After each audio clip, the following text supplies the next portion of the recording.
All right, everybody, welcome back to the Cashflow Chronicles. Mr. Patel, how are you? Good, man. How's Mexico? Mexico is a good time, man. Yeah, I forgot it's been that long since we chit-chatted. Schedules just haven't been able to work out, but luckily we're able to meet up today. Yeah, Mexico is a good time, man. I recommend everybody to go check it out. Cancun's super easy for me because it's literally just a 2-hour plane ride, 2 hour 15 in the air. And It's then you're only two landing. So hours. yeah, it's I think super good for me. Atlanta's like that for me too. Like even from Atlanta to Cancun, I think it was like 3 hours. Let me see. Hold on. Is it? To It's just a good time, man, and it's cheap-ish. Yeah, I recommend anybody go, but nice to get away for 5 days yeah, and it's then 2 hours. back 2 hours after. flight time.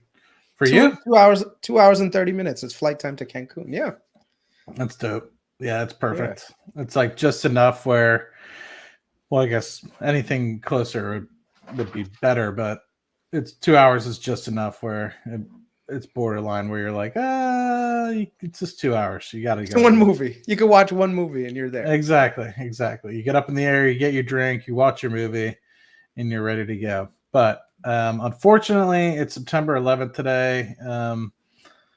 Unfortunate events that happened. I was, what is it, 23 years ago? Wow. I was in fifth grade, man. I remember Hmm. getting it over the announcement. Um, like the principal was just like, hey, we're going to turn on the TV to show you guys for like a brief second, like what's going on. But then we're going to shut down school. Everyone's going to go home early. Yeah. And it's unfortunate. I knew some people because I lived in Philadelphia, right? I knew some people whose Mhm. parents lived in there, like not as many as like most of New Yorkers, but I'm sure you knew friends and family. 10th grade.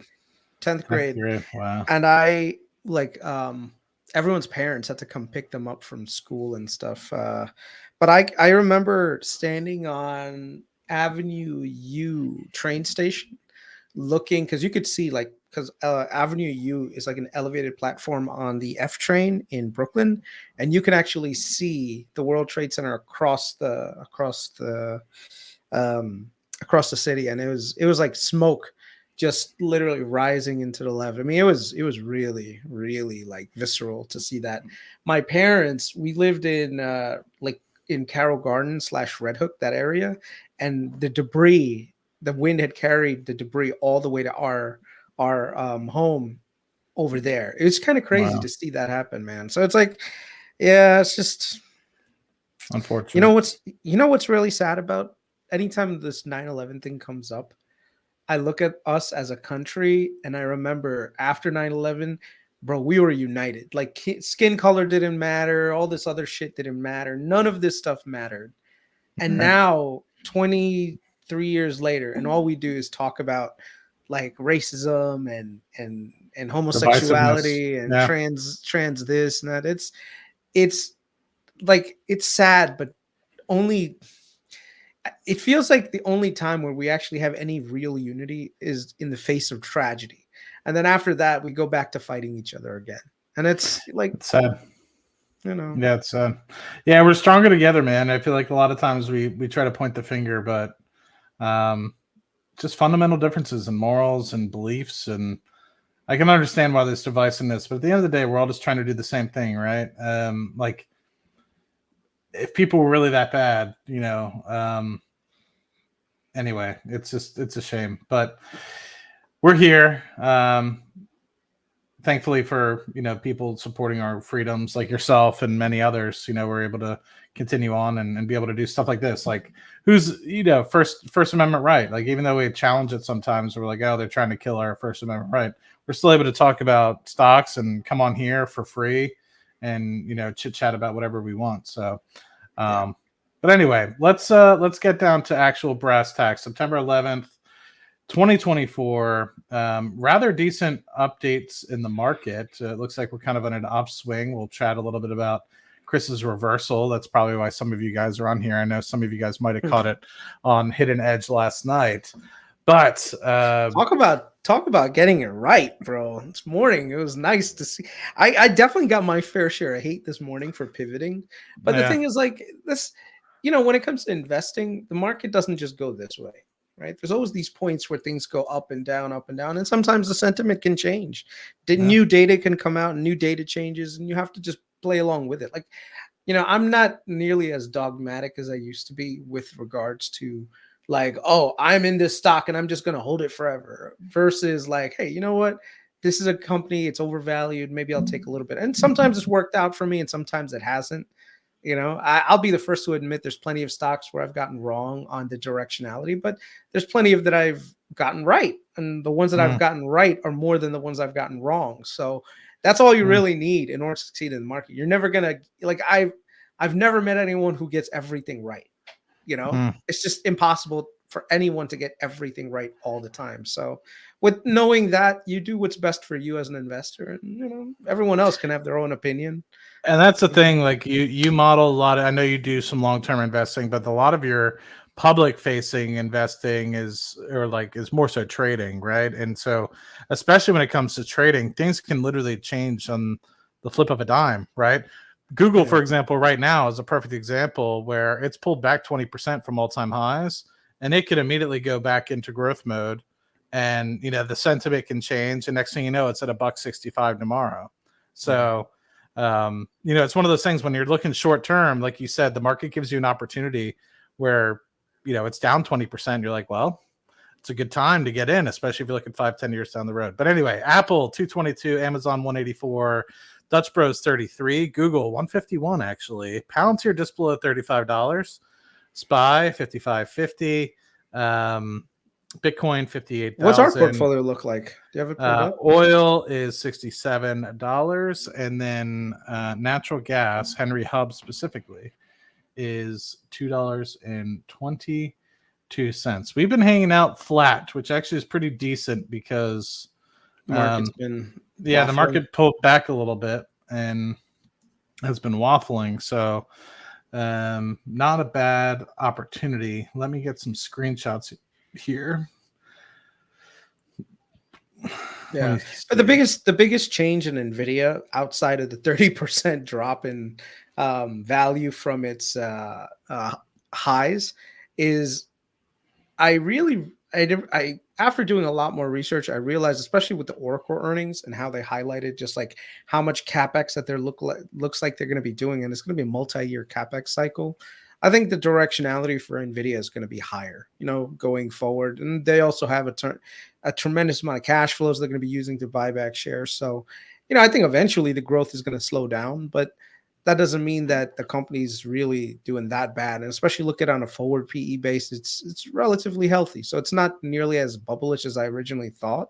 I thought at some point the growth would have to come down significantly, but I don't think that's the case, at least not for the next couple of years. So we'll see what happens. So right now, when you have like market conditions like this that are over, and Nvidia got oversold very quickly. So that's another opportunity, even from a short-term trading perspective, just buying it and then being able to sell some calls against it, you can make some good money, just riding the volatility. That's what I've been doing. I bought at 124. I knew it was a little overpriced, but been selling covered calls on it. And so I've gotten my cost basis down to like $115 or something like that in a matter of a couple of weeks, right? Earnings wasn't too long ago. But, I listened to what you said and, I understand where you're coming from and I agree with you, right? I mean, when you think about how large of a company it is and the ability for it to sustain for as long as it kind of has, it's understandable that there's going to be some frothiness up here, but at the same time, I recognize that, and I was surprised when it took you like time to come around. I don't think your thesis is wrong. I think a couple of years or 3 or 4 years is too long. Personally, I think in 2 years, you'll probably see a slowdown. But you were talking about a slowdown immediately. And I was looking at the revenue curves and hearing everybody on the earnings calls. And I was like, I still think, I'm with Steven. I would probably get out within the next year just to have a little bit of a safety net. But you were kind of saying it's this quarter. And I was like, it's tough. Like, I still think that there's still an opportunity to grow in to this current market cap valuation that they have. And, and then coupling that with, I still see a lot of demand coming from Palantirs of the world, like Palantir, like coming off of the Cisco conversation that you just had. or it's Oracle. Sorry, the Oracle conversation you just had.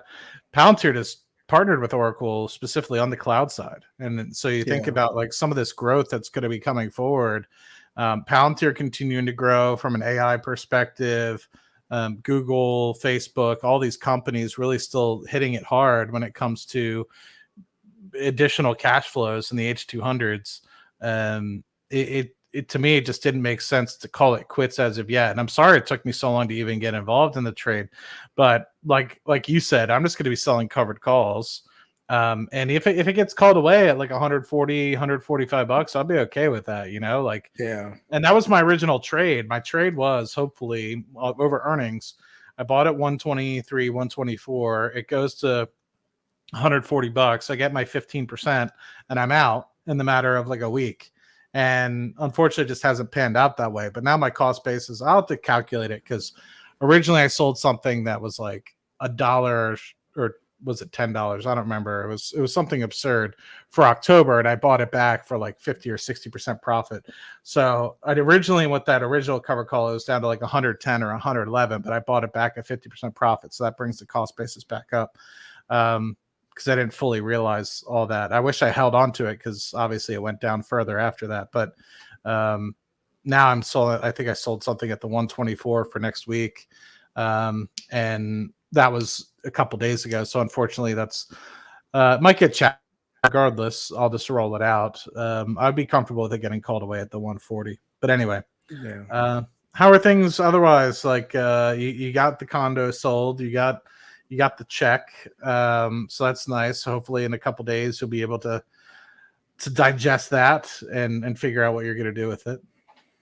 Mostly fixed income stuff, man. You know, I'm to that point where right now just having some, like, there are still a lot of opportunities where you can pick up some stuff that's going to be a yielding asset. The cash flows are pretty secure, and especially with next year rates coming down, you're going to have a combination of yield chasing, but then also like capital structure realignment, which means that, you know, if you have a business that has a 10% margin and about 7% of that is getting eaten away by corporate debt, as corporate debt prices goes down and the yield goes down every time you refinance, that means that more of that return can get reinvested back into the business or return to shareholders. So, you know, I think we just have to look for businesses that have business models like that are capital intensive, that have been basically hit significantly from their equity, and eventually the equity will make its return back up to higher levels with lower interest rates. So, you know, it all depends on how low the interest rates go. So when you do a valuation, you just got to figure that out. Like, okay, what are you targeting this thing to be, and how does their debt factor into that calculation, you know? Yeah, because eventually, like you said, they refinance hopefully, and we're able to get some of that net income directly to the bottom line, and hopefully valuations kind of spike up from that, or at least they get re-rated from a, I don't know, BBB to a A- or something like that over time. And with that, the stock gets re-rated, the debt, the preferred equity gets re-rated. But I agree with you, man. I think I was telling, we were just talking about it with my sister the other day. There's like a chunk of change coming in, and I was just like, well, what do we do? Like, eventually we want to buy another house with it. And we were just like, well, what do we do? Right. And it's one of those things where it's like, since we're going to put a down payment probably in the next 6 months to a year, we're like, well, shit. Well, we know that federal rates are going to come down. So savings rates are going to come down. Money market rates are going to come down. And so I was like, well, what can we do? And it's like, well, at the same time, do you want to lock it up in a CD? What if a house comes up, you know, in the next 6 months and you lock it up for a year? You know, it's tough. Like in this sort of situation, I've got to kind of taken it for granted over the past 2 years that actually cash is worth something in the bank, you know, versus more than 2-3 years ago, you know, before 2020, well, I guess before 2022, it was like any cash, just fucking invest it because it's not going to get you anything, like just sitting there. So it's going to suck to kind of have to only deal with 2 to 3% in a money market account. But I was actually thinking, I wanted to get your thoughts, and then we'll get into the public portfolio and see how that's doing, because it's actually holding up pretty well compared to the market. Silly question. Where do you think mortgage rates from a 30-year perspective are going to go? Because a lot of that's based off of the 10-year treasury. And then there's always a spread off the 10-year treasury, right? I'm seeing fives. I'm seeing some in the fives, believe it or not. I am too. And it's getting me fired up. But I'm like wondering what the terminal rate is, because obviously people were able to get in the high threes, low twos if you were doing 15 years. But high threes, even low threes with a 30-year, but that was when zero interest rates were happening, right? And so the 10-year was down at like 0.6, 0.7% for some months, and then they kind of averaged out again back to like 2% when things weren't necessarily free. So with the spread always being for the mortgage rates always kind of being 2 to 3% off of the 10-year, my thought process is like, what is terminal? Like, what is the terminal mortgage rate that you can expect? So from here's the current rate. Basically it went from 6.38 to now 6 for a 30-year treasury.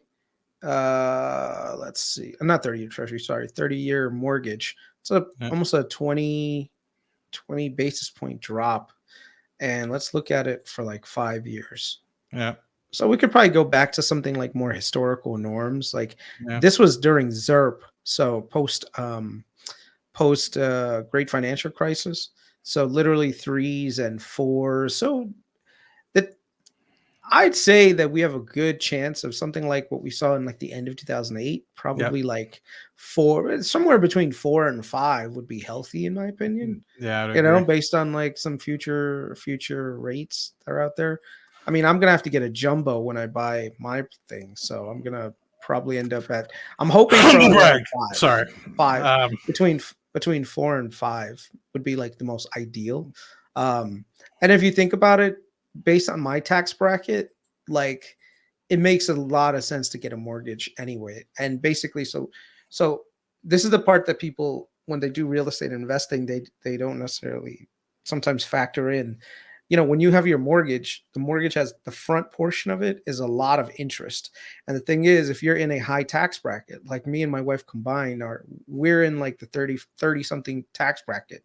So all of that money that would normally just get taxed at a 30% rate would end up going towards a mortgage. Now, the thing is, the value of the home that you buy, it goes up in value, right? Mm-hmm. So there is capital appreciation that's not being taxed right away, but then also at the same time, you get a tax benefit from the mortgage interest tax deduction, which right now is up to like $750,000 of on the loan that you can get a tax break on. So that means that up to like you could buy a house for like, let's say $1 million and you put down 250, you know, the 750 that you do get as a mortgage, that loan, the interest that's on that loan, you can deduct that from your taxes. And so that helps tremendously, because now you're looking at, if you're in a 30% tax bracket, you're basically getting a 30% discount. Yeah. You know, on that. So if you think about a 4.5% mortgage, a 30% cut on that 4.5% mortgage is what, like $1, not $1, a full point off the top of that. Mm-hmm. You know, so you're looking at about 3% in real terms. But then your property, if you look at the properties, most of them usually appreciate between 2.5% to 5% per year over long term. So, you know, it's going to appreciate not on your down payment terms, but on the full value of the home. So if it's $1 million house, the next year, reasonably, it could go up by, you know, 30,000. 30,000, maybe even 50 if it's in a hot market. And so now anything that you pay towards the mortgage, one, you got a discount on it, and two, you got a capital appreciation on it. You know, but then you have to also factor in like maintenance costs and what is that thing called? All the other like little things that go around with it. You know, if it's big enough, you could do a home office tax deduction, you know, but you have to be very clear with that, like, you know, that you're using that specific spot for as an office. There's like, so this is where like you really need like a good like financial planner to kind of like work with you to figure out like what you can afford, what's in your best interest as a tax as a investor, if you want to call it investor, even when you buy your primary home, because you kind of want to have all of those things lined up. So yeah, I mean, it's advantageous, right? I mean, it helps you with respect to like refinancing the properties. And when you think about it, it's like, say you have 50% equity in a home, you know, you're kind of starting to come down on that curve for the amortized interest, like you said. Someone's like, well, do you take out a HELOC, or do you take down, refinance the house and use some of that equity to buy a second house, so you can kind of stay in the forefront of that interest, right? Because like you said, 70 to 80% of that initial payment is always going to be interest, and it allows you to kind of, you know, offset it against your income. But then again, it's always about what is your particular objective, right? You could just say, I want 5 properties. That's going to get me in retirement in 15 years, and then we're done. You know, it's really about understanding that. And it could very well be that you're just like, I don't want any mortgages, you know. But going back to what you stated about the 2 to 5%, you know, in a year, sometimes it's 2%, sometimes it's flat, sometimes it's slightly down. A lot of the houses that I've seen around here are taking cuts because everybody was thinking that their house is going to go up forever in 2021. And so you're starting to see some resets of 10 or so percent in around my area. And with that, you know, but going back to the long term, if it does appreciate at 2% and you only did put down a 20% down payment, that's 5-to-1 leverage, right? So you're talking 2% on the value of the home. And that's part of also the reason why when you have 50% equity in a home, maybe it's advantageous to refinance, because by the time you get 50% equity, you're sitting there with, say, $500,000 on $1 million home.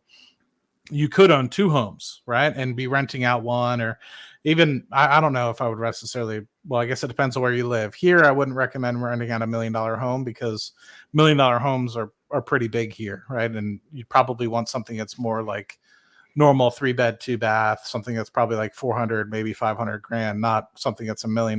But it starts to get you to think, like, can you slowly, with the bank's money, leverage with a little bit more security than what you might do in the stock market, right? Because a lot of people, you know, it's a lot less liquid, so that's beneficial for multiple terms. But anyway, I go off in a tangent there. But back to the actual public portfolio. With that, it's valued here.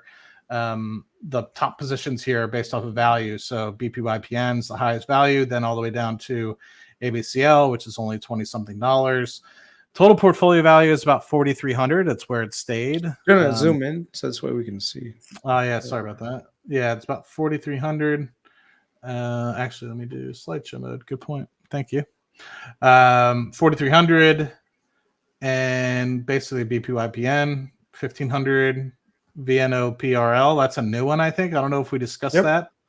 So we could touch on that for a second. BPYPM should be pretty recognizable for you guys. We got Carnival, NCLH. Those have returned about 10% on average.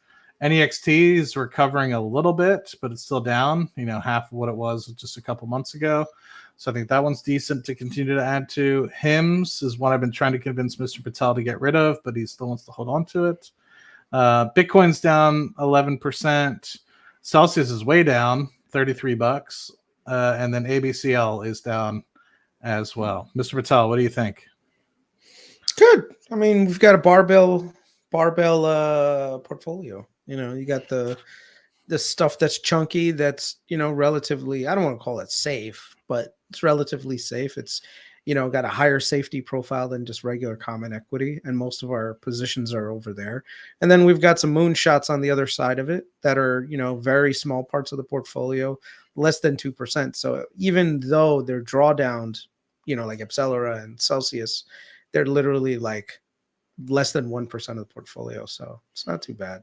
Yeah, rather small. I mean, I know for me, with any excess capital, because I think we'll have like $100 coming into the portfolio in the next couple of weeks, from obviously the monetization of this channel. So it'll be the first time on this channel that we're actually able to contribute back into the portfolio. So we've been able to stalemate, other than the excess that you and I added, you know, 500 here, 500 there.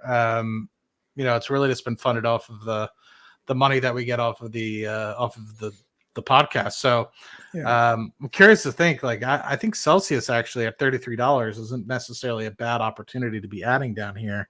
I'd tell you, let it consolidate. Let it consolidate a little bit. Like right now, the growth prospects of Celsius are being challenged. So until we get some better numbers that show that Celsius can kind of maintain that growth rate, there's better opportunities in the market for capital appreciation. So, it's best to just chill. And not to mention, we are getting paid. BPYPN and PM we should be getting a distribution at the end of the month, and then Vornado is the distribution for that is coming as well, because it's going ex-dividend Friday. Yeah, I think Friday the 16th. That's what that little D stands for. So, all of those positions will have some, not to mention some of the ad revenue from this. So, we can pile it back into some of our more higher conviction names. I honestly think we should double down a little bit on Next. What do you think about that? I don't hate it. I had some puts that I sold on my personal portfolio, and I actually got put them, and I was like, do I sell it? What do I do? And then I was like, I'm just gonna keep it. Like, to me, it just doesn't make sense to. And I made pretty good money on the puts themselves. I mean, I think the cost basis was like $550 or something like that, so it's definitely not preferred. But at the same time, I'm like, what's $550 in terms of a cost basis if in 20 years time it's going to be something completely different anyway. So I'm with you, man. I think Next is a good opportunity. I'm a firm believer that it's going to continue to go through. We just saw, who was it? New Fortress Energy got an LNG project through, and so that they're like a small portable. It's like not portable, but it's like a jackup rig that's been converted up so that you can do short-term LNG for 4 to 5 years and then move it, right? So their thought process is it allows you to do LNG, FLNG, like floating LNG kind of, from shallow waters, that allows you to, say, produce something that's much smaller, monetize it, move to somewhere else, whether it's the Gulf Coast or off the shelf of India is another one where they're looking at potentially doing some of these, be able to do it and monetize it and make a little bit of money. And it's a little bit cheaper than these massive trains that they're building, because they're only a couple MTPA versus like Driftwood is going to be 27. And then what was it? Rio Grande at the moment, they're trying to get the 17 through. So did you see this, which was a little bit shocking to me that this came out today, where there was actually an FID by Texas LNG, which is right next to Next. I did not you see that? No. Yeah. So Texas LNG, which is in Brownsville, they actually they were able to secure an agreement with I think, EQT. Yeah. So this is the thing that. So let me just go backwards for 2 seconds. So Texas LNG. Let me just show you the map. Hold on 1 second. Go maps. Their location is literally right next to Rio. Yeah. Yeah. Rio Grande Auto Sales. Yeah. So that's we got to make a trip out there, man. I really want to just visit the thing. So there's some nice beaches around there too. Okay, so this right here, and let me just get rid of this thing. This right here, this large piece of land right here, this is all Rio Grande LNG. Texas LNG is, I think. I thought it was across the channel, wasn't it? No, that was another one. Let me just hold on, go to it. Texas LNG map.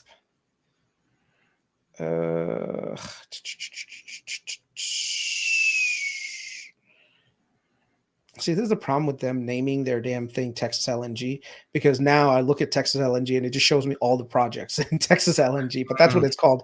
And the name is called Texas LNG Brownsville. Let me just bring it up. see, like I have the map data right here.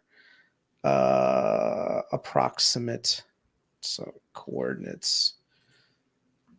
Literally, I have to put in the coordinates because it's not constructed. No, this is not it. I was like, what the hell? That's the approximate. All right, let me just show this thing. Hold on. Yeah, this is definitely not right. Department of Energy. Give me the damn map. It looks like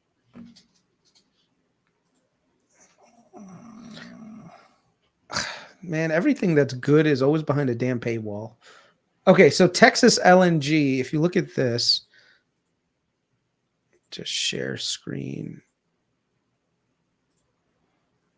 Okay, so you see this map right here? You see Texas LNG is this one. Rio Grande is right next to it. So literally there's like a channel, and then right next to it is Texas LNG. So if we go back to the other screen,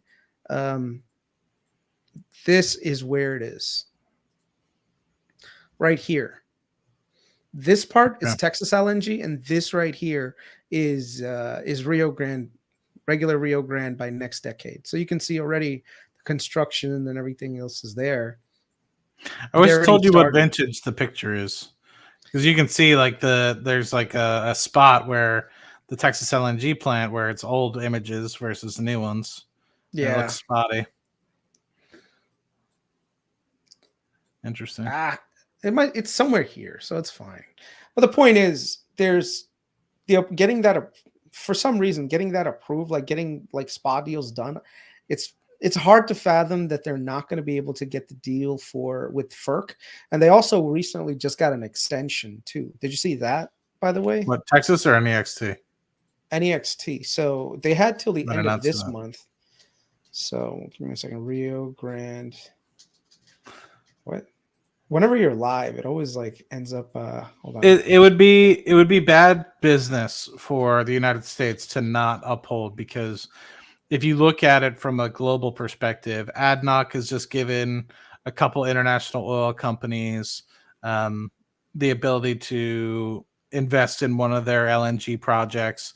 Qatar has done the same.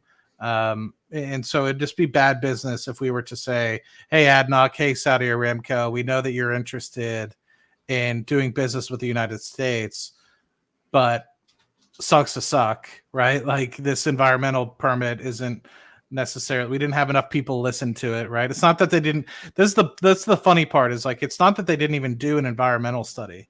They did do an environmental study. It's just they didn't have enough open forum for locals to be able to give their thoughts and opinions, and they kind of just held it more towards their chest, which is what the real problem was. They didn't have enough of a time to actually have the addendum of, or the opinion of locals to be able to, I guess, trash it, right? The open forum was more of like a closed forum with local, I guess, FERC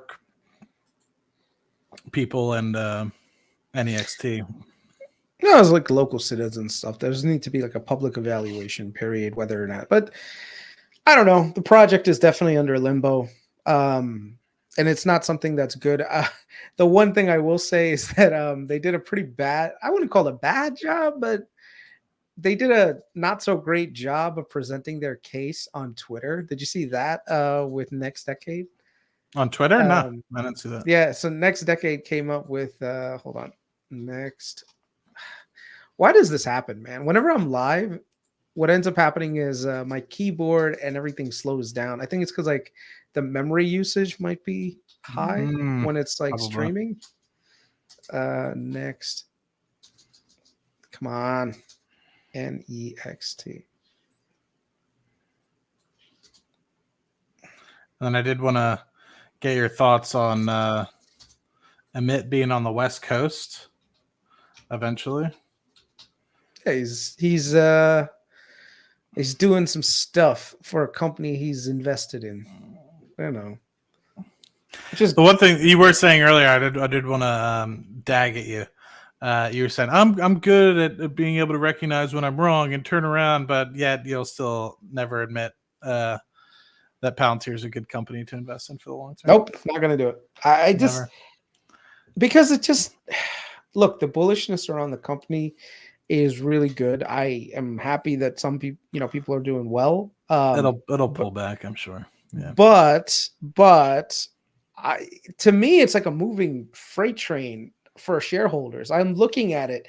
They're diluting the shit out of shareholders. Yes, they're growing their top line again, which is good, but that's because they're coming off of a week last year.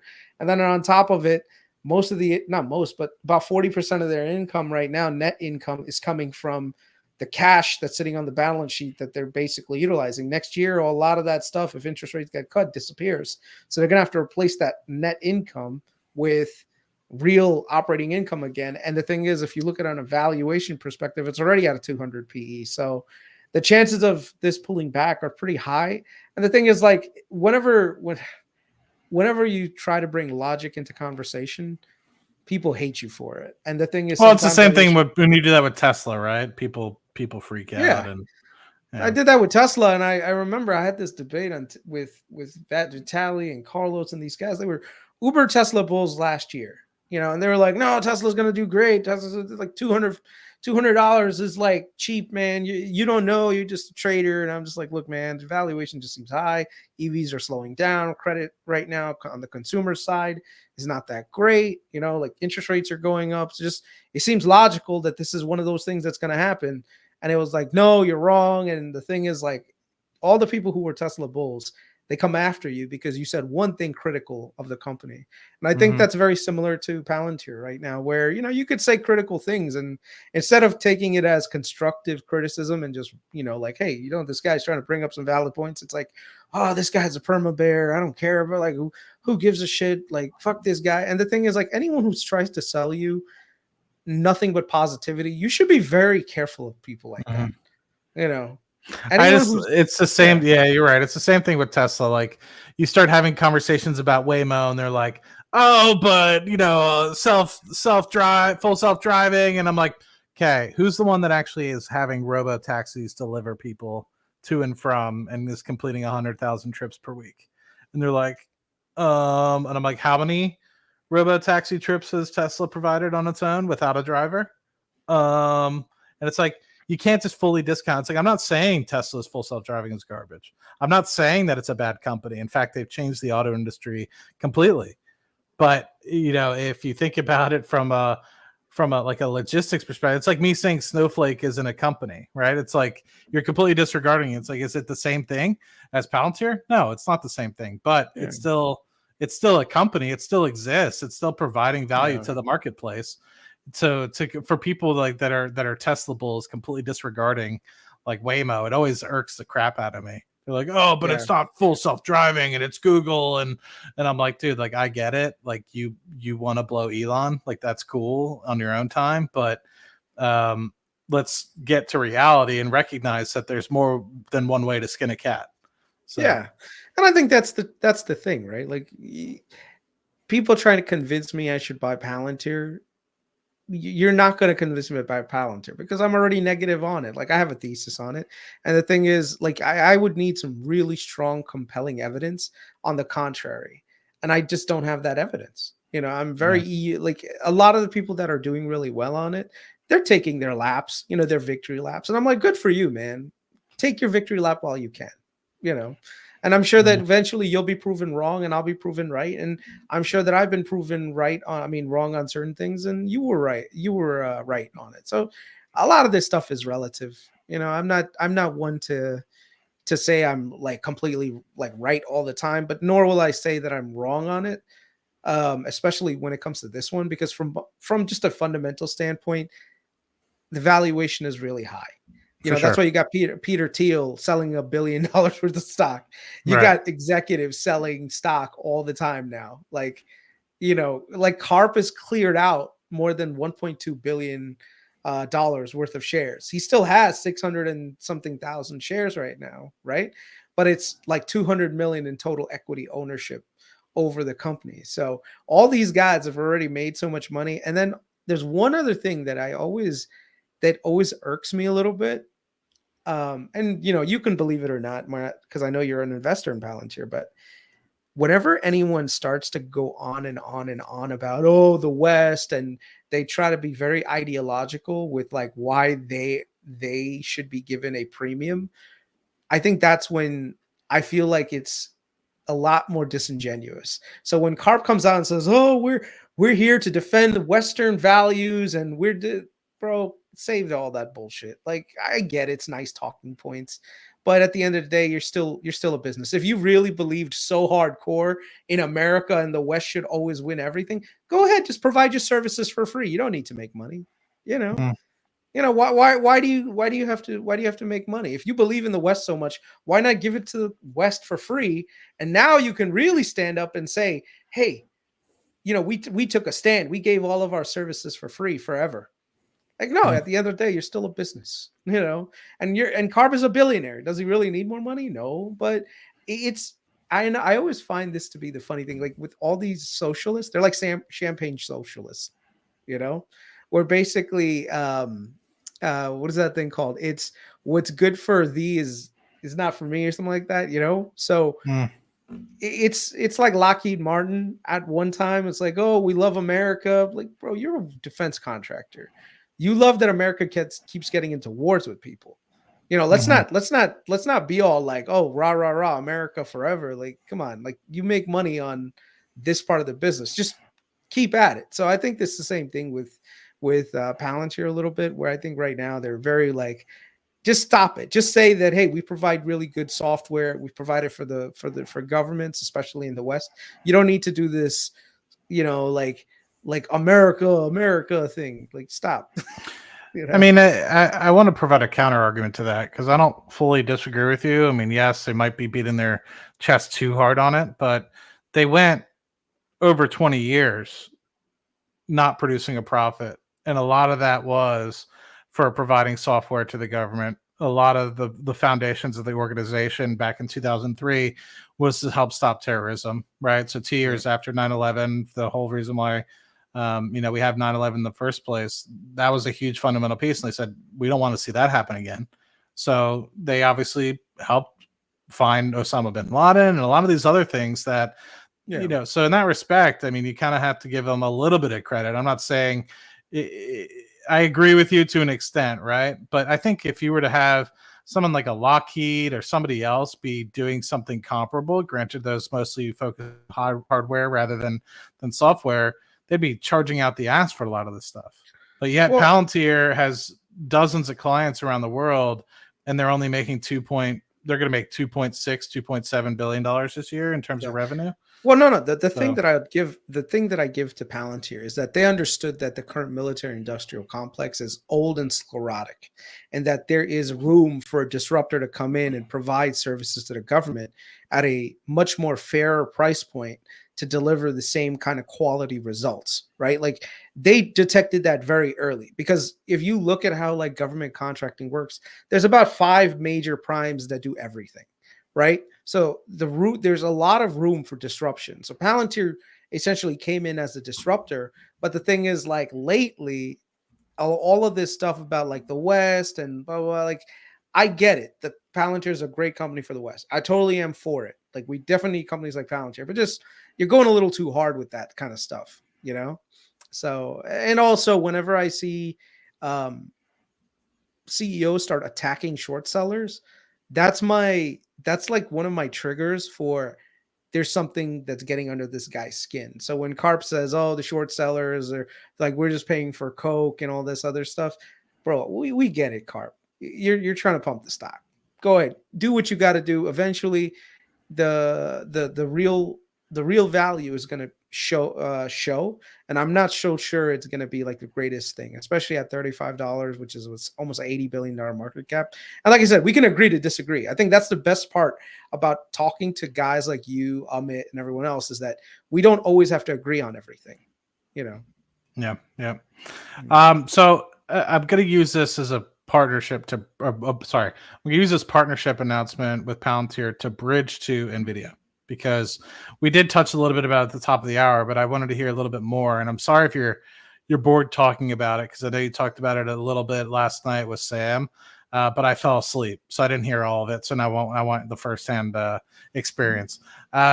So one of the things that really turned your eye onto the reason why NVIDIA. you kind of pivoted on Nvidia was Oracle and their earnings call, and they jumped a good bit, right? It was like 10 or something percent after hours.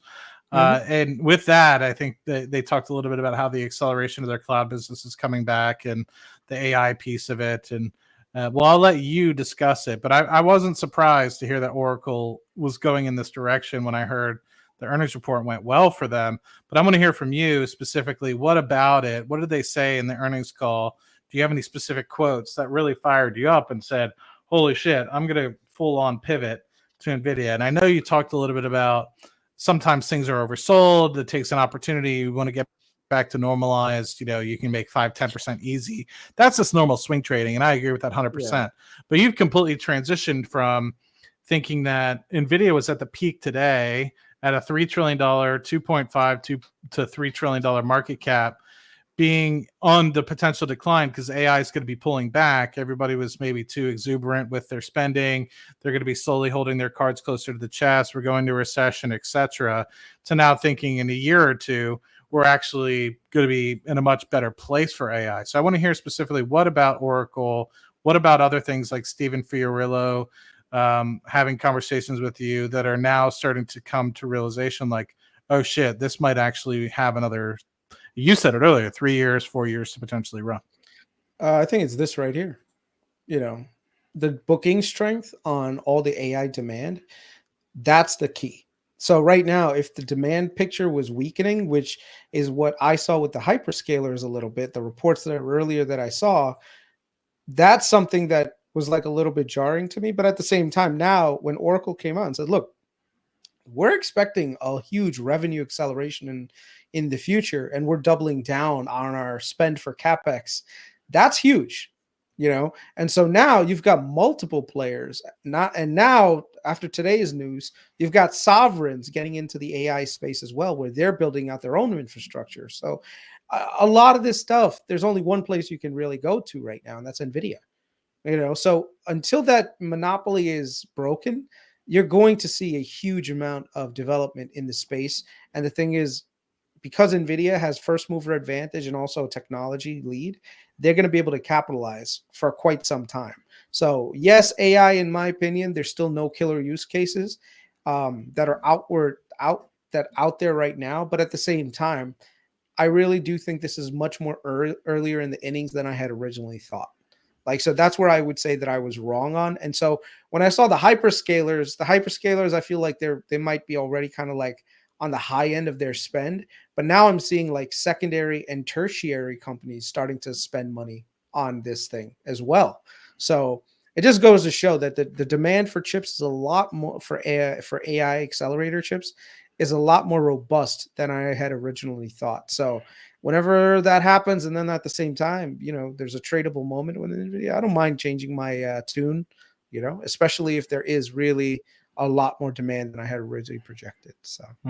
Yeah, well, I think that's we have a good friend, Stephen Fiorillo. He called me a couple of weeks ago, which is what initially got me to invest prior to earnings, and it made me realize, I wouldn't mind holding for a couple months. Is there a potential downside? Of course there is, especially when you've had such a run up as he alludes to in this article.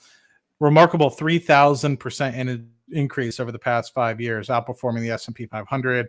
The risks to investing in NVIDIA include potential competition, other people getting involved in the market, just like you stated.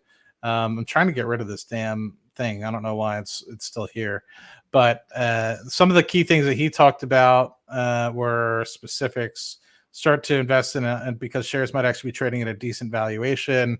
So he talked about it's generating $79, almost $80 billion of revenue, operating at a 75% gross margin and 53% profit margin. Revenue grew 125% year over year.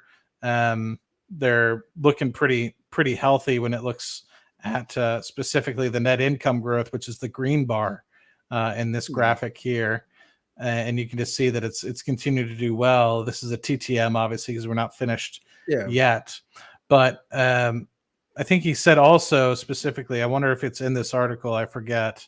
Apologies, I'm trying to zoom in at the same time. He was talking a little bit about the there's net purchases. How does it compare to the other? One thing that he told me was really around the Southern Company and how much they were talking about additional data centers that they're putting up.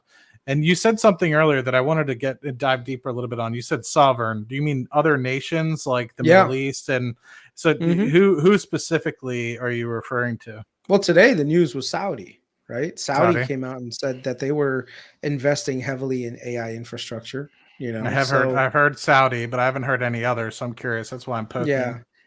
So Saudi is the major one that's announced it right now, but all over the world, man, you're starting to see governments kind of like trying to use this as a platform for like for an internal new industrial relationship, where basically they want to launch. They don't want to be left behind like the internet, where the Americans control majority of the internet. They want homegrown companies to develop around this AI ecosystem that they can basically utilize and control, and probably even adapt to use for government-related decision making and all the other stuff that comes along with it. The last thing you want to do is be wholly dependent on third parties and like foreign companies. Like, you kind of want to have your own internal resources as well. So. Yeah. So like right now, 1 second. Damn it. Come on.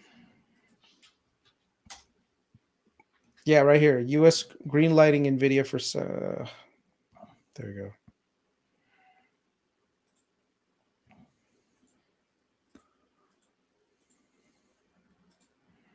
Okay, right here. So U.S. is closer to green lighting Nvidia chips for Saudi Arabia. So the Saudis expressed huge interest in developing data centers. Damn it! Why doesn't it let me scroll in? Right here, right? But the thing is, the U.S. kind of like restricts who can have a lot of these AI chips outside the U.S. primarily because they don't want it to end up in the hands of the Chinese, right? So Saudis have made a case for it, and I think they're going to get it. And eventually all these chips are going to end up with Saudi Arabia. And the thing is, the Saudis have money. They're going to spend money. They want to develop their own infrastructure and become a tech hub themselves. Like I said, no one wants to be completely dependent on the US forever. You kind of want to have your own homegrown tech too, So right now, Saudi Arabia is like one of them. I'm sure eventually in the future you'll see other countries jump into the same thing. Same thing with like other like infrastructure and software providers in other countries. They're like, India is another big market. Japan is a big market. South Korea is a big market. All of these guys are going to want internal stuff like data centers and everything else that run with AI related projects. So they don't want to be wholly dependent on the outside for everything. So I think right now the sovereigns will come in, they'll spend money. It'll raise demand at least for another 3 years, 4 years, in which case right now, if you're looking at Nvidia, a 30% growth rate with that kind of margin, bro, that's tremendous. Yeah. I did want to that's without a killer use case yet. Once the use cases could become even more like apparent, who knows? No. So knowing that we're about a week away, legitimately, from the FOMC first announcement of likely a cut, potentially 25 or 50 basis points, I did want to talk about the CPI today. So this showed up at 2.5, which many people were looking at 2.6. So this has people kind of fired up. But we did see an initial sell-off in the market earlier this morning, thinking that, and this is kind of just my initial thoughts, that this might lead to only a 25 basis point cut, which I think that pissed off the market a little bit. And so with that, I think it sold off initially this morning, but it recovered in the afternoon. My question to you is, were you surprised about 2.5% CPI for August? 2, what are you thinking about a cut next Wednesday at 25 or 50 basis points? And then 3, where do you think the market's going to head if there's a 25 or 50 basis point kind of going in. And the reason why we're talking about it today, I don't know if you are planning on having another chat this week, or we'll probably have one early next week prior to the meeting. Is curious with this data, where does it kind of steer you? I don't really give a shit about these numbers as much anymore. Unemployment's the one we should be focusing on way more. Okay. So like top line CPI, it got really ranked down primarily because energy prices came down significantly, right? So the thing is, the Fed, that's the reason why they don't necessarily use regular headline CPI to make decisions long term. You kind of want to strip out the things that are very volatile, which is food and energy, right? So core is the one that you should be looking at, and core came up relatively flat. So it's not like, oh my God, like, core is also down significantly. Core is still 3.2. So if core had come to like 3.1 or 3, that's when, like, holy shit, we're in a big move down when it comes to interest rates. I think more than likely, I'm hoping for a 50 basis point cut. Only because the next meeting isn't until November. So Right. A lot of economic news could come out in the meantime, in which case now the Fed already feels like it's on the back foot because they should have raised last quarter, right? Should have cut last quarter. And so now, they're kind of already one cut behind. So in order to catch up, they might end up just saying, let's start off with a 50. And then the quarter after that, we'll see what happens. If they do a quarter now and the economic picture keeps slowing down and unemployment goes down, unemployment rises even more, then they're going to have to do like rescue at that point, which is going to be a 50 basis point cut in November. So it's always better to err on the side of overdoing it a little bit than to underdo it, in my opinion. So we'll see what happens, But then again, doing 50 might also like spook the markets a little bit and saying, holy shit, we might be in a recession already. So that's a good point. Yeah, I didn't think about it from that perspective. For me, I was with you. I think they've delayed so much. I mean, we've been through this journey this entire year. Back in October of 23, almost a year ago at this point, we were starting to see the market rise because everyone was thinking that there was going to be a cut in March of 2024. And here we are pushing back. Is it May? Is it June? Is it going to be July? Is it going to be August? Like when exactly is this going to happen? And I think you're right. They backed themselves into a corner, basically thinking that they were going to be cutting this entire last 6 months. They have yet to. So I'm with you almost like, 50 basis point almost seems like it's what it should be, just based off of what it kind of has looked like over the signaling over the past 6 months, because they've been delaying so long. I've also felt like they want to get 1%, 100 basis points out for 2024. I think that they really just at this point, they're more so about a terminal rate and thinking about how to get to a terminal rate closer to, say, 3.5%, 3% than, and some people are even saying 2.5% as a terminal rate. But I think that they really just want to get closer to, by the end of the year, really focusing on, how quickly they need to slowly unravel this. I think what's going to be challenging is looking beyond this cut. So it's guaranteed that there's going to be a cut, potentially up to, in my opinion, 75 to 100 basis points by the end of the year, right? So the next 3 meetings, the one in September, the one in November, the one in mid-December, there's going to be 3 cuts, I anticipate, in each of them. Whether or not you get a 50 basis point cut in one of them is beyond me. So I feel like we're at least at 75 to 100 basis points before the end of the year.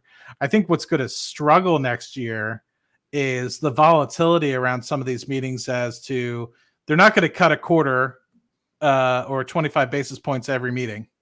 So it's going to be tough in 2025 to fully understand, where we're actually going to go and what meetings we're going to cut, what meetings we're not going to cut.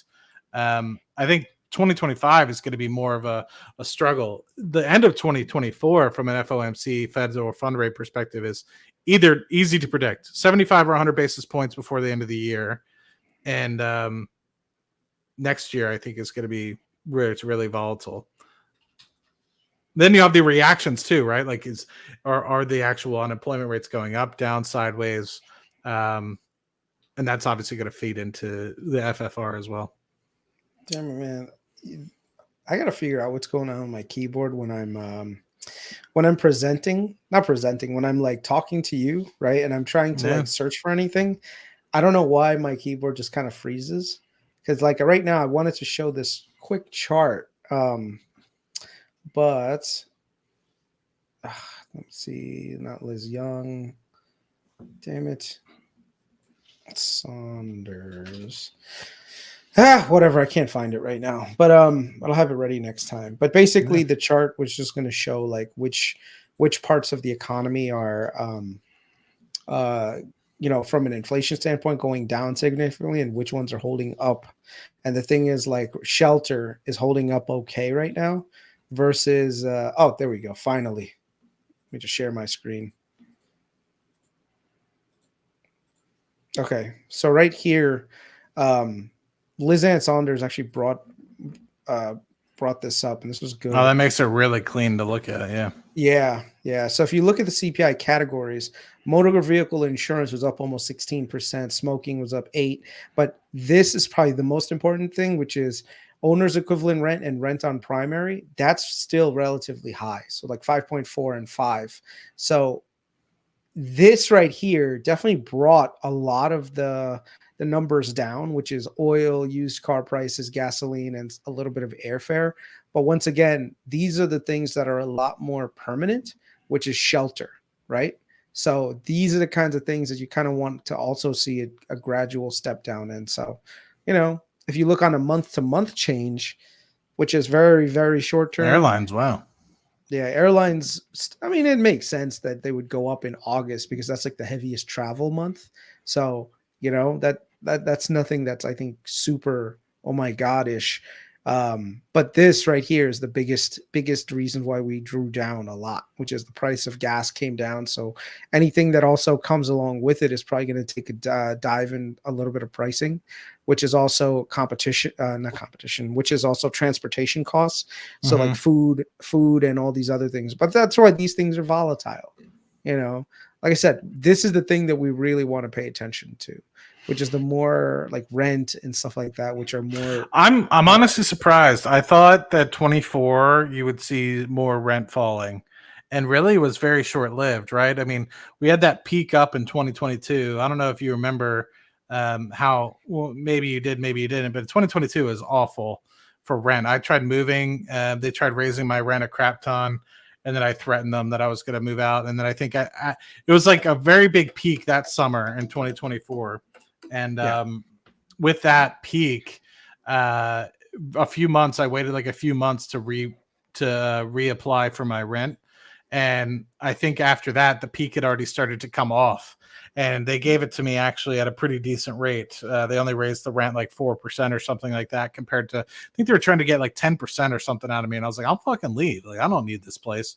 I did love the high-rise apartment though. That was dope. I missed that place. But I would say with rent and owner's equivalent rent is just, in my opinion, like the stupidest thing, but whatever, the Fed likes to use it, which is basically like how much would a house like cost to rent, so it's not a great metric. On the other hand, rent itself is not coming down significantly, primarily because from what I can see, Matt, people are holding on to property, but they're not willing to discount yet. They're saying, oh, I'll just wait a little bit, before. And the thing is, because they have low mortgages, they have the ability to wait on renting out stuff. They're not hurting so bad that they're like, okay, let me actually like rent this out. They're more like, hey, if my price is $2,500, I don't want to take $2,000. I'm going to stay at $2,500 until someone shows up with $2,500 is in the ability to do it. So it's not unless they're in a really, really weak position, they're not going to discount themselves into creating a brand new what is that thing called? Normal. And not to mention when it comes to like these big time guys, like if you have an apartment that you rent out for $4,000 and then all of a sudden the new renter comes in and they're able to rent for $3,500, now the guys that are at $4,000, they're all going to be like, hey, I want mine to be at $3,500. Yeah. So it's one of those things where you just kind of have to And that's tough. Like it's one thing if you're talking about a single unit, like a single house, but when you're talking about commercial buildings where there's 100 units, that's very detrimental, because that's when you talk about a house, a single family house, it's like it might rent for $4,000 one year, $3,500 for the next, but there's still an average market of, let's say, a normal family that wants to potentially buy that home, not necessarily to rent out, but to live in. And so you have that emotional attachment. When you get to the commercial side, the value of that building is literally dependent upon that rent, because you basically are talking about cap rates at that point and what you're selling off of the cap rate. So when you literally are reducing the trailing 12-month rental income for that property, you're losing potentially hundreds of thousands of dollars off the value of that property by simply just reducing rent for everybody by $500 a month, a couple $100 a month. That's literally what the game is. A lot of people will buy some of these places, put down 20% interest only, fix them up instead of paying down into the principal of that place. They'll literally use whatever cash flow they're saving from that interest only, put it into the property, raise rents, over the next 3 to 4 or 5 years to be able to get that ability to flip it. Or then when they have that ability, the value of the property is appreciated so much because they were able to get the rent roll up. They're able to refinance it and then get a better kind of term for it, because now they have some equity build within the actual property itself. So it's an interesting piece when it comes to the commercial side of things. But I'm just overall just surprised because rents ran up so hard in 2022. They came down in 2023 from my observation. I was expecting to come down further. And that was something that kind of scared me. I know I'm refinancing this place here, within the next probably 6 months to a year, depending on when rates kind of get into the low fives, hopefully. I'm willing to pull the trigger at like low fives, right? We're almost there for some of these 30 years. But I'm not necessarily no. Sorry, one of the things, Matt, do you ever notice how buildings will do like 3 months rent for free, but then like after the third month, it's like the higher amount. So it's almost like on an average basis for the year. So let's say you have rent. That's like $4,000 per month, right? For rent on a really nice place. What they'll do is, instead of saying, hey, you have 12 payments of $4,000 a year, they'll say, oh, we'll give you 2 months of rent free. So that's $8,000. But then like you're living there for 12 months, which averages out to almost the same thing, But the thing is, when they do, like you said, go to appraisal and stuff, they're like, oh, I have a building with people that are paying $4,000 a month, but it's technically not $4,000.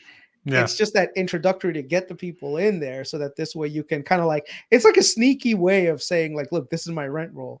But the thing is, like, the next year, renters are becoming smart and they're just going to another building that'll give them like a 3-month rent. Rent so when things are super competitive, it makes it really good. But the thing in 2022 was really tough because everyone was just like, we're not giving any fucking discounts. But like in 2020, when I moved home, people were in the midst of the pandemic. And so the same thing happened to me. I think my apartment was $2,700, like quote unquote, but I think they gave me, I forget what it was. I was only paying $2,100, right? Basically at the end of the day, all said and done. And so it's a $600 or whatever it was fee. I think it was like sign today or whatever, 2 months off or whatever it was. And then the same thing, right? I think by the time I left, I was only paying $2,400 a month for that place. And so it's just like, you're 100% right. And I think by that point, they were trying to claim that the rent should be $3,100. So you're 100% right on that respect, but it makes me happy because I want to rent this place out for $2,500. And my mortgage right now, with everything included, is about $23,000. So my hope is when I refinance it, I'm going to shave off about $500-$600 a month, including get rid of the PMI. And with that, then I'll be able to actually cash flow on the house a pretty significant margin, and use that money to potentially just put back into my brokerage. But it'll be fun. Yeah, it'll be a good time. Yeah. Damn it. Like Redfin does this like thing where it lets you see what is it called? Like how many days some of these things have been sitting on the market, days on market. Yeah, and it's really interesting to see. I just can't find it right this second. But it's interesting because sometimes you'll see like properties that have been sitting on the market like 180 days. It's like, you tell me this thing was vacant for the last like 6 months? Yeah. What the hell's going on here? So it's interesting. Yeah. I did want to, there's other topics, then feel free to bring them up. I did want to end on, where was it? I thought I had it still. How we are performing against the broader market, because we skipped over that during our conversation.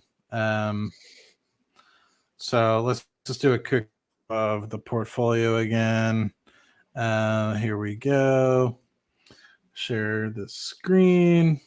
So as everyone knows, we're kind of at like $4,300 for us here. Let me put us here. Best performer right now is BPYPM, but that's because we're trading in and out of stuff, right? How do you think we're doing, Mr. Patel, in terms of overall return on the market? I'd say 50%. I don't know, 50? like without the new money coming in, probably like 45. But like I said, we're about to get a 3% dividend on that BPYP M and N position, so that'll raise it up a little bit, hopefully. So hopefully, I don't know, maybe 40. Let's say 45%. We are 43. Close enough Compared to the S&P 16, so doing rather okay. So this is as of yesterday, so we're up 0.7 today. So I guess we're closer to 44. So okay, not bad. I'm curious because I don't know if we talked to the friends of the portfolio before we made this move. So at one point we switched out of TQQQ, moved into TNA, which is the triple leverage. No, not triple leverage Russell. No, it is the triple leverage Russell 2000, right? Mm-hmm. For some reason I was saying triple leverage small cap 600. Anyway, no, it's the Russell 2000, and we decided, this was back when the market was pulling back a little bit the last few days. We decided to kind of pull out of that. I'm curious, has it recovered? I don't think it's recovered. No, it hasn't. No. We sold at 40. We sold almost at the top on it. That's we didn't nail it like 100%, but I think what price did we sell the TNA position at? Let me see. If I open up a tab here, it's not going to show. Okay, yeah. Let me see. We did get out. Let's see. Positions, close positions. TNA.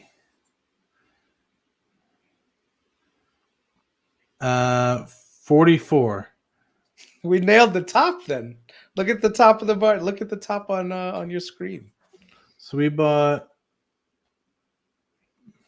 No, hold on. Never mind. We sold at 40. Sorry. So we got in at 45 and we sold at 40. Yeah. So let's see. Right. We bought in at the top, and then we the next couple days we sold. I think we sold on the 4th or the 5th or something like that. Yeah. So I don't know when the right time to get back into it. Maybe now. I don't know. I think not for a little bit. I think we need. There's too much volatility right now to do. I would for it to get a little bit. So yeah, between now and next week, is this only going to continue to be more volatile? Yeah, so I'm with you. Unless things go like super crazy with like a sell-off in the Russell, then it's like, okay, let's look at some opportunities, but let the volatility kind of just calm down a little bit. We don't need to, especially with like leverage plays. Like right now, unless things are really, really oversold, I'm not so sure leverage plays are the way to go. Yeah. Hey, I do have a conversation tomorrow with Will Ryan. He's the CEO of Granite Shares. So I'll be required. I was supposed to do it on Friday, but we got the time zones mixed up and I missed him by an hour. So it is what it is, but luckily I get the opportunity to talk to him tomorrow. Any questions that you might have for a guy that's created kind of an ETF sort of thing? He's got a lot of different things. He's got like BAR, which is just specifically gold. He's got like an income ETF as well. Ask him, like, look, show him our total returns for the last few years. Be like, listen, do you want to sponsor an ETF for us? We'll get, the Patel, Farley Patel, 2028. That's right. Just, an actively managed ETF. It's based on social media influencers picking stocks. All he has to do is just front some of the upfront capital. We'll manage it, and then after that, he can get a cut. I of mean, that. there is something to be said about because right now, I mean, you do really well with the preferred shares. There is something to be said. Like this is the preferred share iShares, and I don't know exactly what holdings there are in here, but it yields pretty well. But this is the only real like preferred share ETF. It's got the same shit we do, bro. You look through it, they got Vornado in there. Look, just scroll down. Look at what they have in there. Okay. Look, they have NextEra Energy preferred. They have JP Morgan preferred. Let me find the ones that I was looking at. Apollo Global preferred at 6.75. So most of these things though, they're all trading at par. Like they've got preferreds from Wells Fargo over there. Banco, like I have a few that are undervalued that are capital appreciation plays on top of it. Exactly. There's one preferred ETF that yields almost 9%. Let me tell you which one. There's probably a closed-end fund that does, for sure. Hold on 1 second. 9%. But I was thinking, I was like, you have a pretty good look for the preferred shares, right? Like you stated, that's the reason why I said, you would have a good eye. That would probably be the best one because, like you stated, a lot of these are trading at par, which isn't necessarily a bad thing, right? Like especially if you're a retiree and you could buy this NextEra Energy. Granted, it's potentially callable, now, but yeah, it's 6.9%. Even if it's at par, you're able to get 7%. Especially the world we're going into over the next 12 months. Where you're going to probably have your money market account cut from 5% as it is today to 3.5% or 3%. Look at this one. It's called PFFA. By the way, don't buy. I don't recommend people buy the ETF. Okay, even though it gives you instant diversification, there's if you just do a little bit of homework, you can actually find like better value plays that are out there. Okay, so this is a preferred share ETF. So if you scroll down, look at the holdings that it has. Right?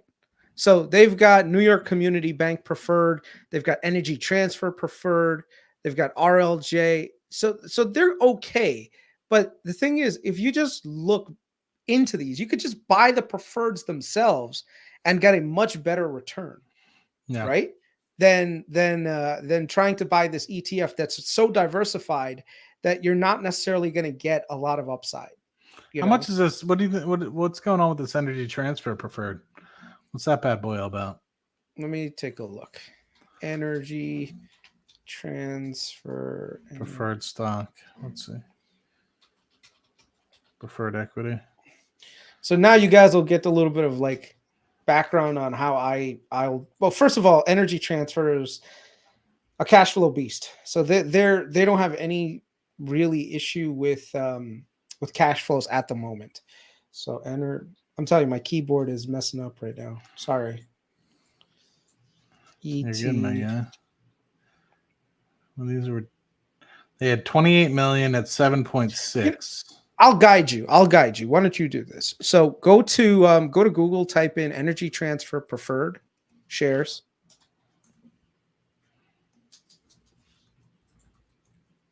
And share your screen so this way we can take a look.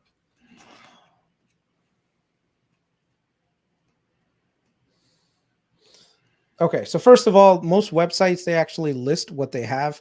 And you can even see that they redeemed one, like literally in the second link. You can see that they just recently redeemed it less than a year ago, one of the preferred shares that they have. So click on that. Right? So no, go up. Go back. Go click on that. Yeah. This one talks so about right here. Oh, here we go. Okay, redeemed. So these are redeemed.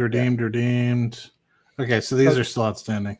Right. And so now you can kind of look at what each one of those have. So the series F, G, H, and I are still outstanding. There's one preferred equity that that Energy Transfer got because they acquired somebody who had a high yield. the name of that one, the company. God damn it! It's like on the top of my head. ET. This is the F. So it's not this one. Go to another one. This is the H. Okay. Well, It could be this. Scroll down. One of them is a 9% preferred. so it's probably not that. It might be the I then. Let's see. Yeah. Share. This. It's that. I think it's this one. Hold on. Liquidation preference. Yeah. Scroll all the way up. This is it. Yeah. And what's the thing on it? What's the yield on it? Scroll in. Hold on. No. Scroll up. This is it. This is all it says. Right there. Okay, so this is the one.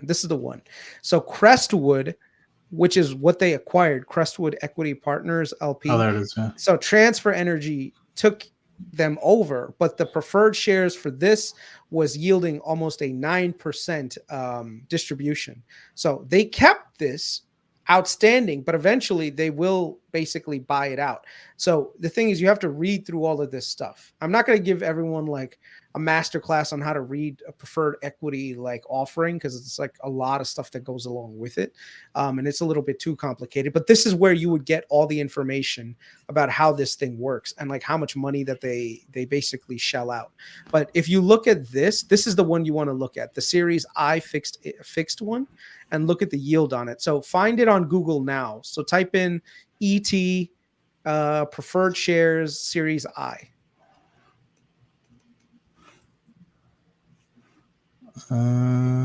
ET preferred shares. I think it's ET-I. Yeah. Let me see if I can find a Google link. Here's one. Yeah, here we go. It's not showing a quote. What the fuck? Was it not trading? Let's see if this one works. There we go. Okay. So you see this. First and foremost, you have to look at what the liquidation value of this thing is actually going to be. Most preferred shares, the liquidation value is 25. Okay, so usually when it's issued, it's $25, and then it fluctuates up and down. This one is not that. Okay, so don't think like, oh, this is something that I can buy myself and basically. Yeah, it's like Tell Z where it's gonna go back to 25. Yeah, So you have to look at like what the liquidation preference is and how much that's actually worth, right? Another thing is you see that right there, it says 144A. That means that most investors, like especially retail investors, they're not qualified to buy this. Okay, you need to be an accredited investor to buy these things. Okay, so like you can't do it. But if you are accredited, then something like this can actually work for you. And you can see here that the coupon on it is almost like 9.25. You know, so you can read through all the information on here, like what their liquidation value is and everything. So this one's actually trading at a premium. Yeah, it's trading at a premium, which means that if they, let's say like right now, liquidate, right? I'm not so sure anyone's really going to get anything out of it. So scroll there and you can actually see what the liquidation price is. $9.21. There you go. So yeah, if you were to buy this, you're paying a premium. Yeah. Of $2.50, $2.30, sorry, $2.50, $2.60. Which, because it should be yielding 9.25, it's yielding 7. So this is the exact opposite of what we're doing with Vornado and Now here's the other thing though. This doesn't have a call date, which surprised the shit out of me. Look at the call date. There's no call date. Yeah. So it's literally you're at the mercy of what is that thing called? ET yield 7.32 because par is 10. Par is not 10. This one's interesting. The preferred shares are convertible and any holder's option to common equity of energy transfer at the then applicable conversion ratio. If the price of the common exceeds 1369, it'll convert for 20 of the 30 consecutive trading days. Huh. This one's complex as fuck. It's not as easy as normally. That's not. So what are the other ones? Series G. Let's look at like ET. Like what was the other one? So it was ET. This one wasn't that complicated. This was ETH. ETH energy transfer preferred. This one's probably a lot simpler.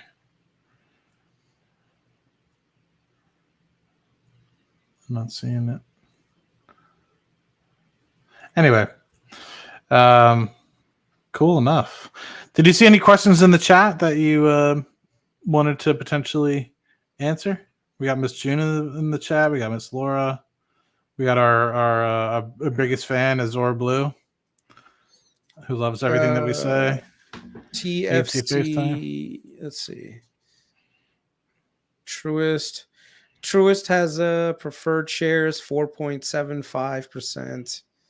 Hold on. A lot of financial institutions do the preferred shares. Yeah, it's pretty interesting. Yeah. So look at this right here. This is the one that they just sent. So you're basically, the yield on it is going to be right now at current prices. The yield is going to be, let me see, because right now it's trading below par. So the current yield is 5.5 and the original coupon was for 4.75. So I wouldn't say that this is the greatest thing to be in, especially if Common is going to give you a 5% dividend payment and the dividend typically goes up. There's better things out there right now. And not to mention, this can actually be called in September 1st of next year. Not a big fan when it's past the call dates because the business can call at any time. And especially if interest rates drop low enough, they could theoretically come out and be like, oh, well, you know what? We can go into the open market and issue more like new stuff at, I don't know, cheaper and basically call this back. But I doubt that they'll be able to get a 4.75% coupon and get many buyers. Yeah, I wouldn't necessarily want to look at this one. Instead, look at this one. Bank of Ozark, OZKAP. You know, so like Bank of Ozark, OZKAP is like 4.6, but it's trading at a $17.45, right? So assuming par, par was 25. Okay. Right. So par is at 25. So if interest they issued it right before interest rates started going up. So that makes sense. Yeah. So the thing is, if you look at Bank of Ozarks, you know, if you're down here, you can see that they're actually pretty big. They have 4.62. What is that thing called? Preferred shares. So you would be locking in a yield right now of almost 7% based on today's price of like 745. What you would said the it's 4.62? You said, yeah. So it would be it's a 6. Almost 6.6. Yeah. So you would get a 6.66% yield, but then on top of it, you would get almost a 25% capital appreciation because it would go from 17 to 25. Right. So if interesting. What is 17 divided by 20? Well, 17 divided by 25. 40%. So you would get 40% capital appreciation? No, not 40. Can't be. Yeah. To 25. Let me see. 17.45. It's actually 43.2%. No. Why would it be 43, man? It would be it's 30. If 17.45, right? Divided by 25 is almost 70, right? It's almost 70% of that. So you're looking at a capital appreciation of about 30%, not 45. Do the math, my friend.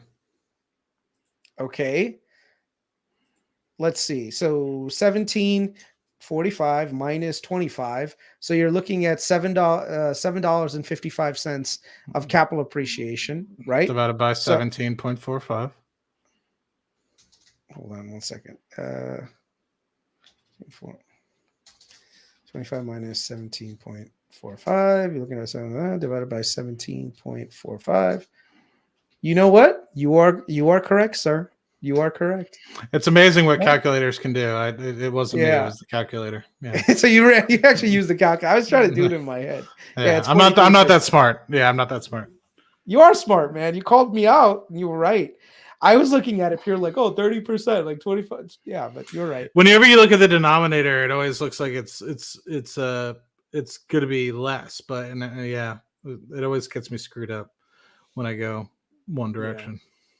I can go down very easily, but when it's talking about going from 17 to 25, I always screw that up because you always are kind of, for me, I always want to say, oh, well, it's 2.5 is 10%, right? But in reality, you're talking about 1.7 is 10%. So 7 divided by 1.7, and it's closer to 40%. It's pretty crazy. I mean, yeah, 40%. You think about it, like I could see that going back to par value within 2 years, 3 years. Yeah. If interest rates go back down to 2.5%, 3% terminal rate. Well, this is the chart that leaves me to believe that this is eventually going to get back to par. Let me just show you 1 second. Damn it. Microsoft Paint. Let me just, there we go. This right here. Can you guys see this? Oh, sorry. Yeah. Can you see the screen? Yes. All right. So you can see here that the Fed's like long-term target is about 2.25, right? Right now, you can already see that like the AAA is already trading way below the federal funds rate. The triple Bs are trading below, and now even like the double Bs are starting to get close to the current federal funds rate, which means that if we get 8 simultaneous cuts, we're going to be below. We're going to probably, the federal funds rate is going to be like 2.25, which means that now if you look at like how preferred equities usually like are priced, they're usually about 200 basis points above the federal funds rate for a lot of investors, maybe sometimes 3. So you're looking at this being close to par, you know? So yeah. And that goes back to the 30-year mortgage rates for me, right? Because when you're talking about the federal funds rate, I mean, that trades off the 10-year. And so that's why I'm sitting here like, man, what is the actual premium time? Like, what is the terminal rate going to be? And I think you're right. I think it's going to be 4.5% for a 30-year, because I feel like the 10-year is going to get down to 2.5, maybe 2.7. Then you add 2% on top of that, which is generally about what the spread normally is. So you're looking at mid 4s for a 30-year. And so then you start adding in, if it's a refinance, then you might be lucky to get mid to low 5s. And then if you add in that it's a rental property, right, then you start to have to add some of those premiums on for some of that stuff. So I'm actually like trying to play the game where I'm like, man, if I see something for 5.5 for a refinance, maybe it actually isn't all that bad. Could I get another %? Maybe, but unless there's some big ass recession where it literally drops down to a federal funds rate of 0 again. Hey, Dougie, thank you for becoming a member, man. That's fucking phenomenal. Yeah. Then it's going to be tough. Like, I feel like what's the upside, right? I feel like you can eliminate so much, specifically me with the mortgages in. All my mortgages are 7% plus. So for me, even right now, it's advantageous for me to refinance. So I'm playing this game right now, being like, you're just waiting a little bit. What's the prime, right? Like what can I get it down to? And for my personal house, like I want to get it closer to 5, but for my rentals, if I can get 5.5, dude. Anyway, by the way, just Azure Blue, you need to understand that preferred equity can also go up in value, and when you sell, that's called capital appreciation. It's not even worth arguing. He's Wall Street, my guy. He knows everything. He doesn't need us. He doesn't need us. Yeah, he's just here because I guess he's retired and he's bored. Yeah, I hate to be mean. I don't like to be mean to the people that come to the channel, but like, if you buy something for 12 and the market is now selling it for 25, or asking for it to be bought for 25, you got capital appreciation. You can sell it to the next guy. You don't need the business to say, we're going to redeem in order for it to go to par. It could even go above par. That's why a lot of preferred shares, when interest rates were low, they're trading at $2, $3 above par, because people are looking for yield. That's what happens. Okay. He's on an island. He's probably in Mykonos. He probably owns it. Yeah. You know, it's insane. But hey, I did actually want to shout out Dougie Dollars. Again, thanks, Doug. I really appreciate that. we take every single dollar that we get from the Cashflow Chronicles channel, and we reinvest it back into the portfolio. So hopefully once we start getting, a couple $100 a month, this month will be the first month we get $100. I think it's actually like $120. So late September, we should be getting that. We'll be reinvesting that back in, and hopefully every single month we can kind of keep that up. And that money that you're giving from a YouTube membership goes back into that. We really appreciate that. And the hope is Kris and I want to get that to 100,000. And then my thought process is, and we haven't really discussed this yet, eventually, maybe once we get to a certain threshold, it'll have a life of its own. And of course that'll be fun to be able to trade in and out and show you guys what we're doing with it. But I'd eventually like to give back to the community in terms of like gifts and things like that. Right. So eventually we'll get to that point. But for now, we're still building the portfolio and we're trying to break 50% this year. I would love to get to 100, but I just don't know with the volatility we've seen. It's been a very easy first half of the year. If we get a Santa Claus rally, maybe. It's been a very easy first half of the year, man. And the second half has been, but we've grinded from mid 30%. The first half, like the first 35% was super easy. And then this last 10% that I think we got close to 48, 49% at one point. So the fact that we're only down like 3 or 4% is pretty astonishing, because I think even when the market was at 5,600, we were at 48, 49%. So anyway. See, I think it's funny. Like, I think Azure Blue is like, if it goes down, like, I still don't get, like, that's how the market works, man. The market is like, if it goes down, that's capital, you're losing capital. If it goes up, you're gaining capital. Yeah, like, look it up, man. You don't need to, I don't even know why I'm giving it so much attention right now. It's probably because he's coming off and saying like, no, you're wrong. So it's like, okay, people should do their own research anyway, Yeah. And he's here to protect the innocent and the vulnerable, bro. Thank you, Azure Blue, for keeping us all safe. Mm-hmm. This is what I don't get about Wall Street. See, Wall Street people, they seem to always be like, I know everything, I know what I'm talking about, blah blah blah. But then like, okay, so why aren't you doing this podcast? Why don't you start something, Azure? Yeah, I'm excited for your first video. Yeah, let us join your comment channel, man. I had a nationwide call-in investment show I ran for many years on 550 stations. Please let us know so we can look it up and we can fact check you. Show us. Mm-hmm. I'd love to see who you were. Yeah. So, I did hear Boss Lady come in. I'm not sure if you have to go. I was curious to get your thoughts about the debate, but we could always have that for a different day. Yeah. Look, man, I guess we're always gonna get people like that. Let him call in. Yeah, why don't you call in?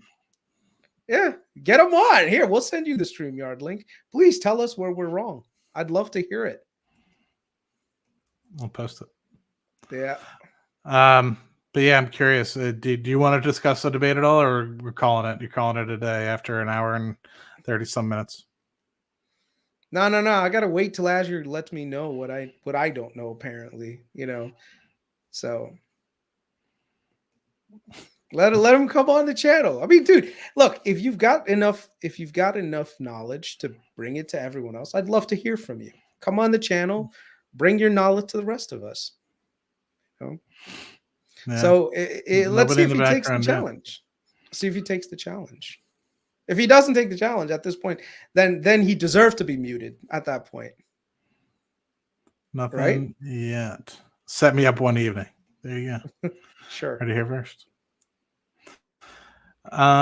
Very good, my man. Well, I don't know if you want to wait another minute or two or just call it, because it seems like he's trying to get a different evening. Do you want a different evening, Azure? Dude, I don't mind. We don't even know how to contact you.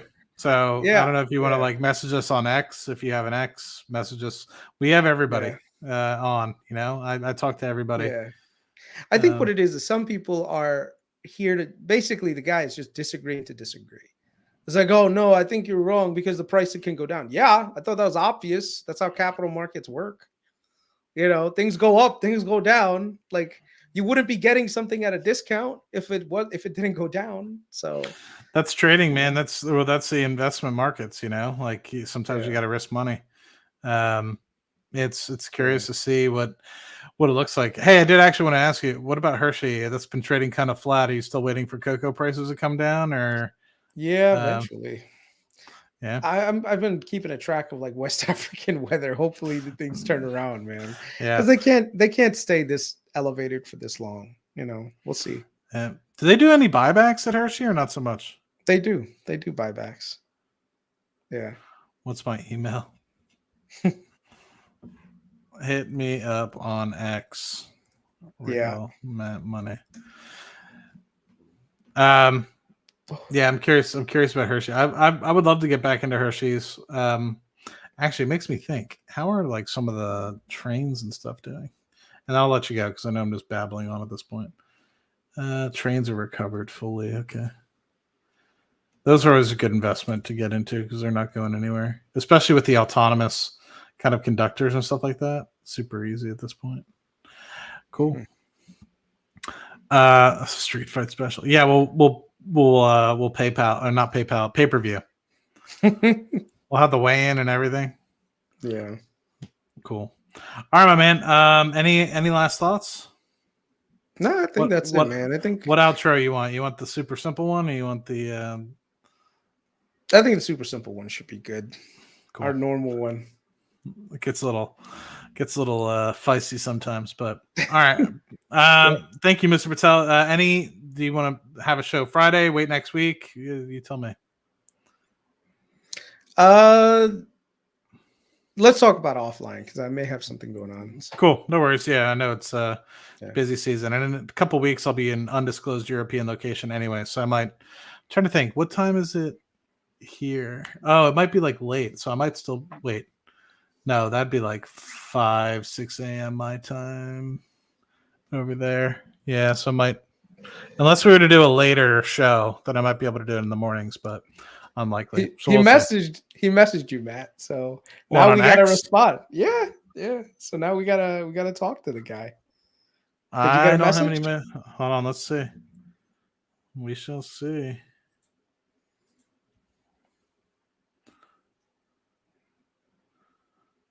Nope.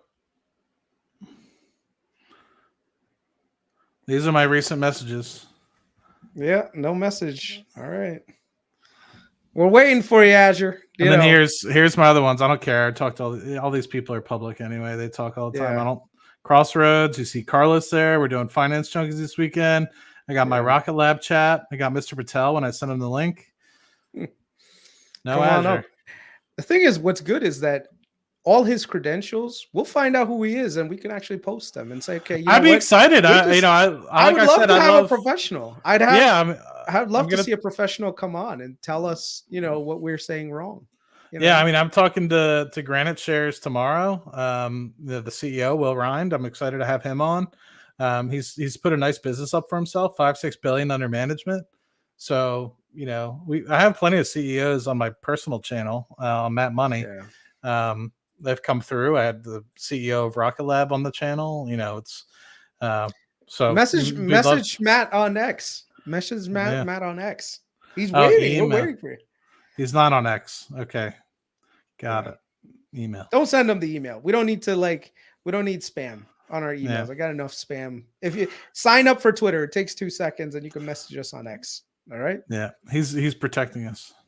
Okay. Cool. Yeah. You guys rock. Thank you so much for joining us. Unfortunate date of September 11th, but glad we're still able to have a good chat. We are still free. That's all that matters. What else was I going to say? Anything else, Mr. Patel? Nah, I think that's about it. Thank you for joining us. We had a holy 130 to 150 the whole time. So I really appreciate you guys tuning in, watching the channel. It means a lot to us. We got a new member out of this, Dougie Dallas. Thank you for joining, and we'll catch you guys next time. Take care. Have a good one. Cheers.